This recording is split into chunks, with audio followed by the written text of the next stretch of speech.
Estimados irmãos e irmãs em Cristo Jesus, que bom que podemos mais uma vez nos encontrar, mesmo que de forma virtual, e juntos ouvirmos a palavra de Deus, celebrando o seu amor por nós.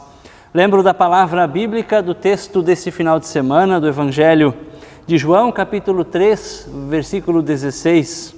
Deus amou o mundo de tal maneira que deu o seu Filho unigênito, para que todo o que nele crê não pereça, mas tenha a vida eterna. Creio que talvez esse seja um dos versículos bíblicos mais conhecidos, mais recitados por todos nós. Aprendemos ele desde a escola bíblica, desde o culto infantil, e ele nos acompanha por toda a vida. E de fato é assim porque ele resume a essência do Evangelho. Deus amou o mundo, Deus amou a cada um e a cada uma de nós, de tal maneira que deu seu Filho para nos dar a vida eterna. Quaresma, estamos no período da Quaresma, na época em que nós somos convidados a meditar, a pensar, a refletir sobre este evento maravilhoso na vida de Jesus Cristo. Este evento que possibilitou a nós, seres humanos, pecadores, falhos, encontrarmos a salvação. Sermos abraçados, acolhidos por esse Deus amoroso, que amou o mundo de tal maneira que entregou o seu Filho. Quaresma, tempo de meditarmos sobre a vida, sobre o sofrimento, sobre a obra de Cristo, em especial sobre o seu amor por todos nós. Que Deus assim nos abençoe e por isso celebramos o culto em nome de nosso Trino Deus, que é Pai, Filho e Espírito Santo. Amém.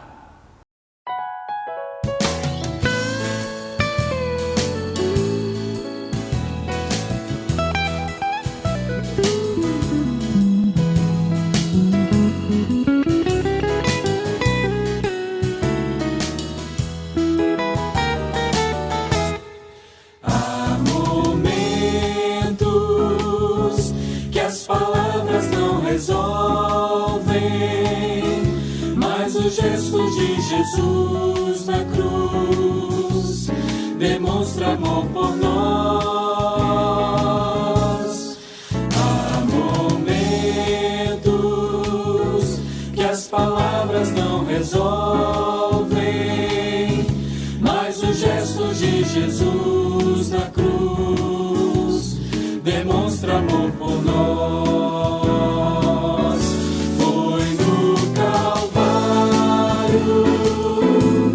Que ele sem falar mostrou ao mundo inteiro o que é amar. Foi no Calvário que ele sem falar mostrou ao mundo inteiro o que é.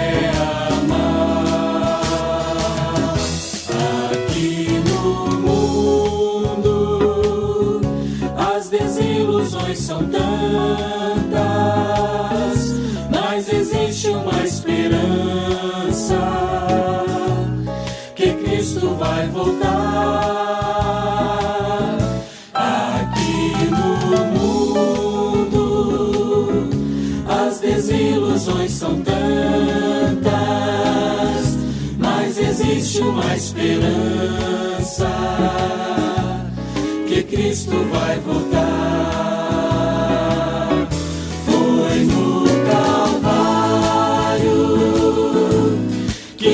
Sem falar, mostrou ao mundo inteiro o que é amar. Foi no Calvário que ele sem falar mostrou ao mundo inteiro o que é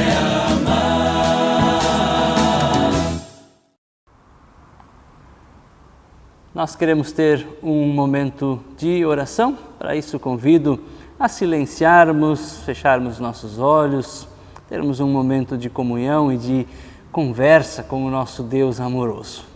Oramos. Eterno e bondoso Deus, Mais uma vez, nós nos encontramos, mesmo que de forma virtual, para celebrar o Teu amor. Te agradecemos pelas possibilidades que nos são dadas.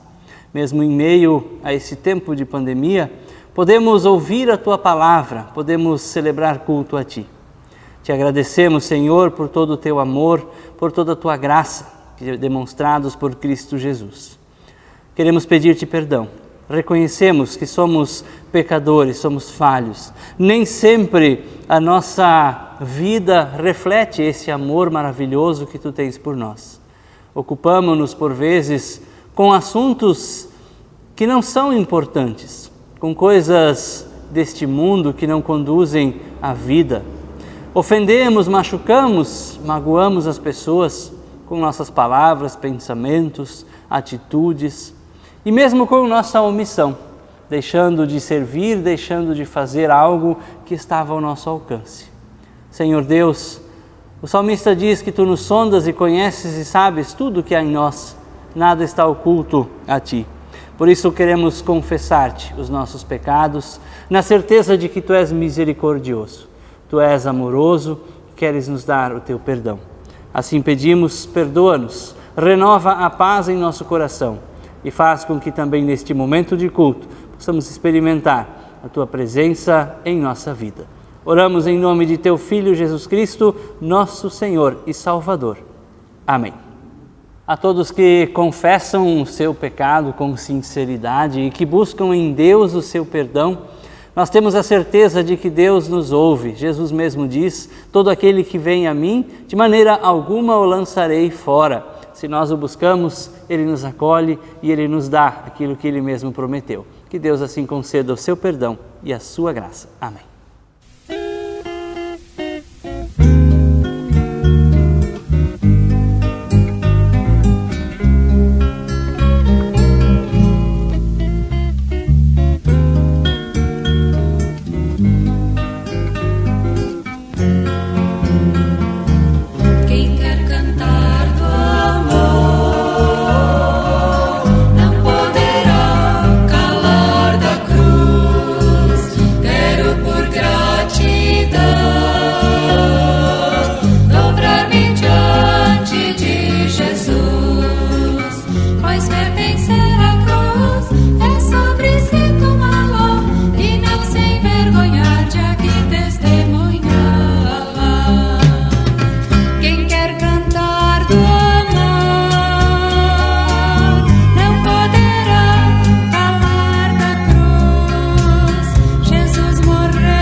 Como texto motivador para a pregação deste culto, nos é indicado pelo lecionário da igreja o Evangelho de Marcos, capítulo 8, versos 31 até 38, que eu passo a ler neste momento. Jesus começou a ensinar os discípulos dizendo: o Filho do Homem terá de sofrer muito, ele será rejeitado pelos líderes judeus, pelos chefes dos sacerdotes, pelos mestres da lei. Será morto e 3 dias depois ressuscitará. Jesus dizia isso com toda clareza. Então Pedro o levou para um lado e começou a repreendê-lo. Jesus virou-se, olhou para os discípulos e repreendeu Pedro, dizendo: saia da minha frente, Satanás. Você está pensando como um ser humano pensa e não como Deus pensa. Aí Jesus chamou a multidão e os discípulos e disse: se alguém quer ser meu seguidor, que esqueça os seus próprios interesses, esteja pronto para morrer como eu vou morrer e me acompanhe. Pois quem põe os seus próprios interesses em primeiro lugar, nunca terá a vida verdadeira. Mas quem esquece a si mesmo por minha causa e por causa do Evangelho, terá a vida verdadeira. O que adianta alguém ganhar o mundo inteiro, mas perder a vida verdadeira? Pois não há nada que poderá pagar para ter de volta essa vida. Portanto, se nessa época de incredulidade e maldade alguém tiver vergonha de mim e dos meus ensinamentos, então o Filho do Homem, quando vier na glória do seu Pai com os santos anjos, também terá vergonha dessa pessoa. Até aqui a palavra do Evangelho. Você já pensou na reação do apóstolo Pedro após ter escutado as palavras de Jesus que se referiam a ele: saia da minha frente, Satanás? Eu imagino ele meio atordoado, confuso, sem entender o que estava acontecendo. Segundo Pedro, as palavras que Jesus tinha pronunciado antes eram pouco prudentes, por isso Jesus precisava ser corrigido. Por isso ele pega Jesus, afasta ele para um lado e começa a falar. E então Jesus diz o que nós escutamos: saia da minha frente, Satanás.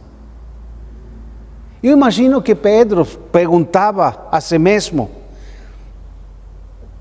onde eu errei? O que eu não estou entendendo?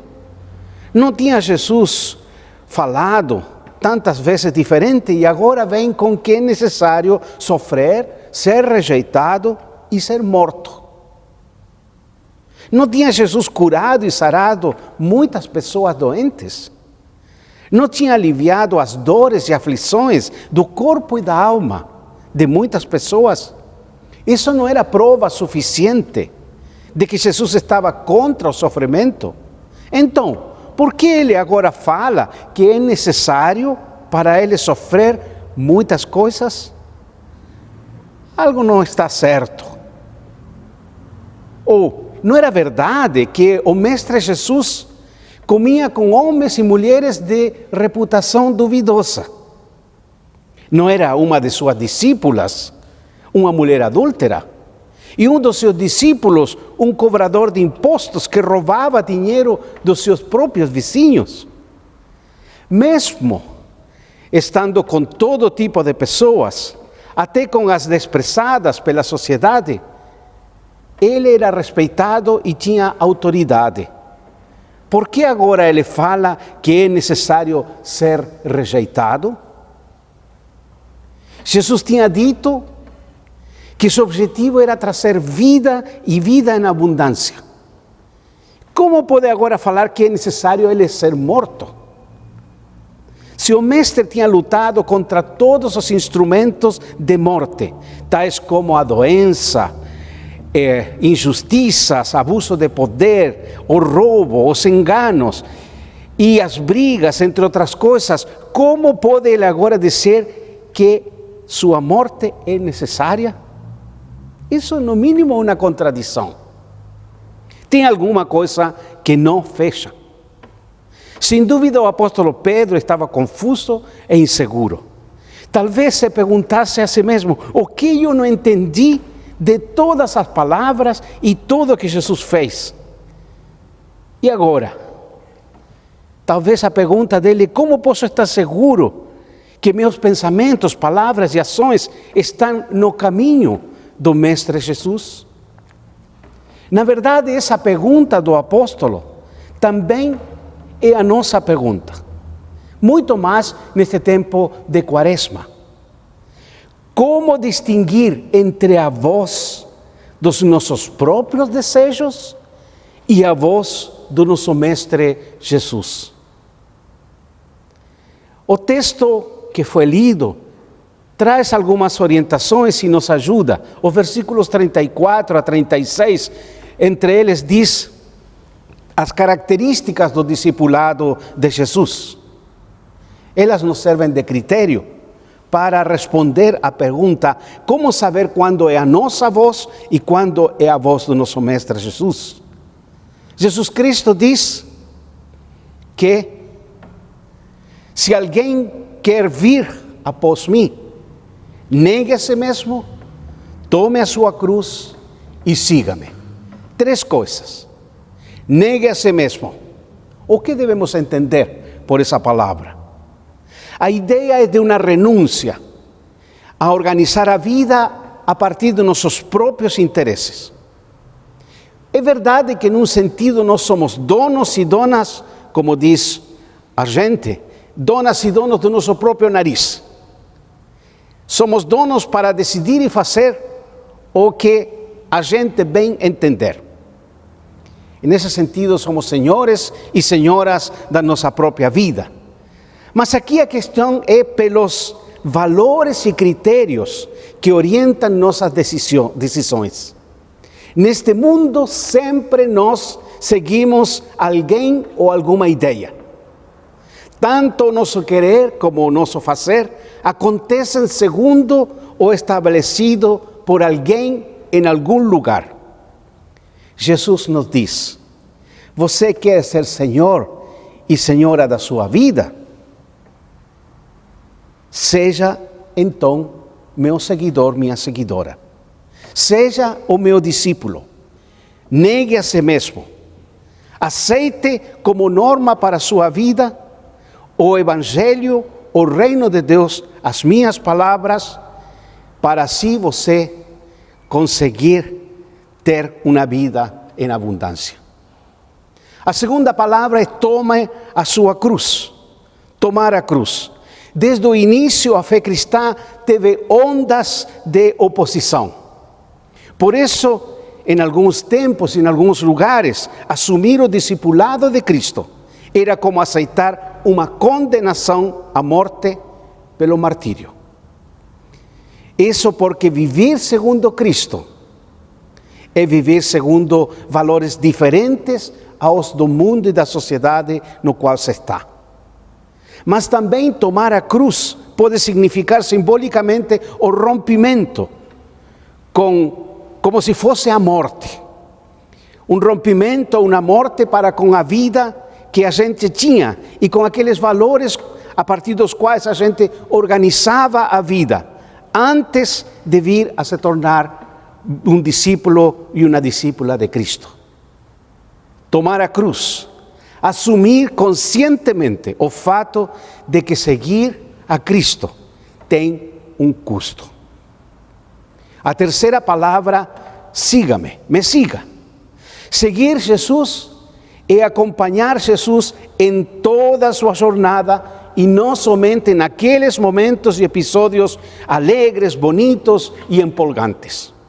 Os evangelhos nos mostram que Jesus abraça as alegrias, mas também as tristezas, os êxitos e as frustrações, as certezas e as dúvidas, a força e a fraqueza, o belo e o feio, o aceitável e aquilo que nos envergonha, a estabilidade e a instabilidade nossa, as coerências e as contradições e até toda a vida e também a morte. Nenhuma experiência humana fica fora do abraço de Deus em Cristo. Por isso, no discipulado de Cristo, não há justificativas para abandonar alguém à sua sorte ou excluir alguém da comunhão da comunidade de Jesus Cristo. Era isso que o apóstolo Pedro tinha esquecido. O discipulado de Cristo inverte a ordem de importância das coisas. Ou como diz o ditado popular: neste mundo, nem todo o que brilha é ouro. E segundo o Evangelho, o discipulado de Cristo, o que às vezes é considerado salvação e um ganho, no fundo é uma perda. Às vezes, salvar a vida significa perdê-la. E outras vezes, perder a vida pode ser um ganho. Ou, nas palavras do nosso próprio Mestre Jesus, quem quiser salvar a sua vida, a perderá. E quem perder a vida, por minha causa e por causa do Evangelho, essa a salvará. Por isso, viver sem Cristo é como insistir em saborear só um pastel em troca de um banquete. Viver sem Cristo é como tentar ganhar R$1 e perder milhões. Viver sem Cristo é como se conformar com um pingo de água em lugar de uma boa chuva. Com Cristo, pelo perdão e arrependimento, nossa vida ganha novas possibilidades, possibilidades de mudança, possibilidades de novos começos. Com o discipulado de Cristo, somos levados e levadas a confessar que todas as conquistas e grandezas obtidas nesta vida são nada sem Cristo. E que as pequenas e frágeis conquistas com Cristo são como um tesouro incomparável. Que neste tempo de Quaresma, tempo de refletir e avaliar a nossa vida à luz da vida de Cristo, possamos confirmar o nosso compromisso. Com Cristo, tudo. Sem Cristo, nada. Amém. Após ouvirmos a palavra do nosso bondoso Deus e meditarmos nela, queremos ter um momento de oração.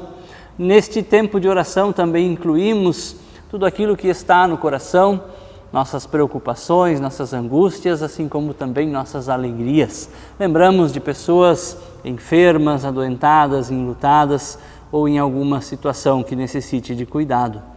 Eu convido que cada um e cada uma de nós, no seu lar, na sua casa, onde estiver, pense e lembre de alguém por quem você gostaria de orar. E neste momento coloque nas mãos de Deus. Oramos. Pai eterno, nós te damos graças por tudo aquilo que ouvimos. Aprendemos da tua palavra, fomos alimentados e fortalecidos por ela. Jesus nos convida e nos desafia a abandonarmos os nossos próprios interesses, a tomarmos a nossa cruz e a seguirmos a Ele todos os dias da nossa vida. Sabemos que o discipulado tem a ver com cruz, mas sabemos também que não estamos sozinhos e desamparados em meio às dificuldades da vida. Por isso confiamos em Ti e colocamos nas Tuas mãos nossos pedidos, nossas intercessões, pessoas queridas que lembramos em nossa memória, em nosso coração neste momento. Oramos por todos aqueles que estão enfermos, adoentados em tratamento, em busca de tratamento, por aqueles que estão enfrentando situações delicadas, sejam de qual ordem for. Oramos por aqueles que estão enlutados e entristecidos, que choram e lamentam a perda de uma pessoa querida. Num tempo em que notícias de mortes são diárias e em grande número, pedimos que Tu nos confortes e confortes a todas estas pessoas. Oramos por todos aqueles que estão empenhados na busca de uma solução para a pandemia do coronavírus, em especial aqueles que pesquisam, aqueles que trabalham na linha de frente, como médicos, enfermeiros, enfermeiras. Enfim, Senhor Deus, queremos Te pedir que continues cuidando de nós, mesmo em meio a um tempo tão difícil, alimenta a nossa esperança, faz com que também nós sejamos prudentes e cuidadosos com aqueles que estão à nossa volta e que Tu confiaste a nós. Pedimos por nossas comunidades, por nossa igreja, pelos ministros, ministras e lideranças, que continuem pregando e anunciando o Teu Evangelho com alegria e destemor. Pedimos por nossas lideranças do governo, que possam tomar decisões sábias, que buscam a justiça, a paz, o amor e, acima de tudo, que olhem para quem está passando por mais dificuldades. Senhor Deus, ampara-nos com Tua mão bondosa em toda e qualquer situação. Abençoa o nosso dia, a nossa semana, e assim em Tuas mãos queremos colocar tudo aquilo que não mencionamos, mas que está no íntimo do nosso ser. E fazemos isso na oração que Teu Filho Jesus nos ensinou, dizendo: Pai nosso que estás no céu, santificado seja o Teu nome. Venha o Teu reino, seja feita a Tua vontade, assim na terra como no céu. O pão nosso de cada dia nos dá hoje. E perdoa-nos as nossas dívidas, assim como nós também perdoamos aos nossos devedores. E não nos deixes cair em tentação, mas livra-nos do mal. Pois Teu é o reino, o poder e a glória para sempre. Amém.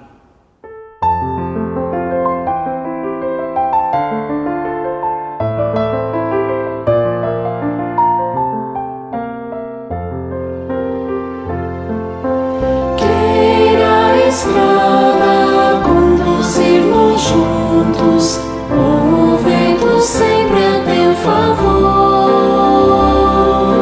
Tendo garoa sobre os verdes campos, ou brilhando o sol com seu calor. Deus te guarde, Deus te guie, te segure bem na sua mão. Vá confiando, vá com alegria, pois seus anjos te acompanharão. Firme subindo pelo trilho certo, sem perder o rumo para os céus. Agradecendo,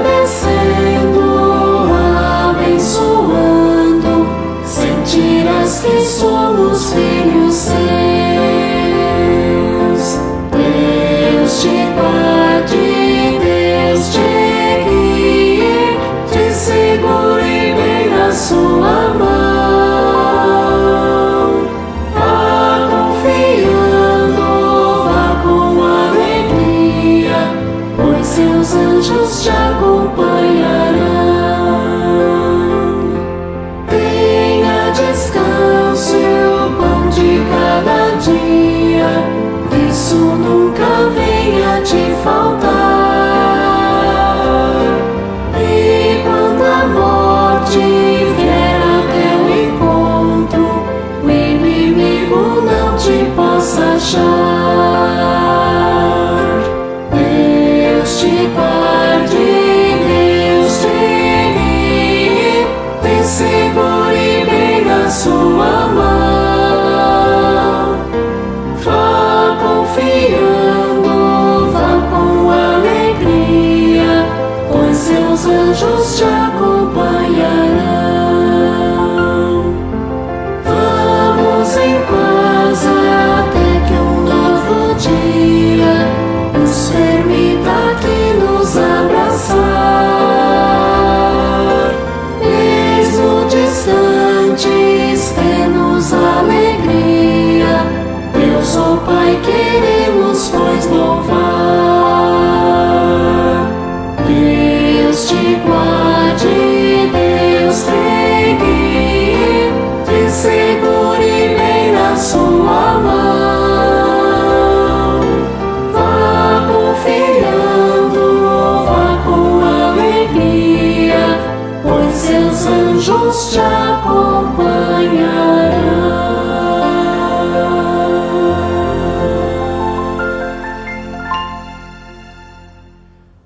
Recebemos a bênção do nosso bondoso Deus, que o Senhor Deus Todo-Poderoso te abençoe e te guarde, faça resplandecer o seu rosto sobre ti e tenha misericórdia de ti. Que o Senhor sobre ti levante o seu rosto e te dê a sua paz, hoje e sempre. Amém.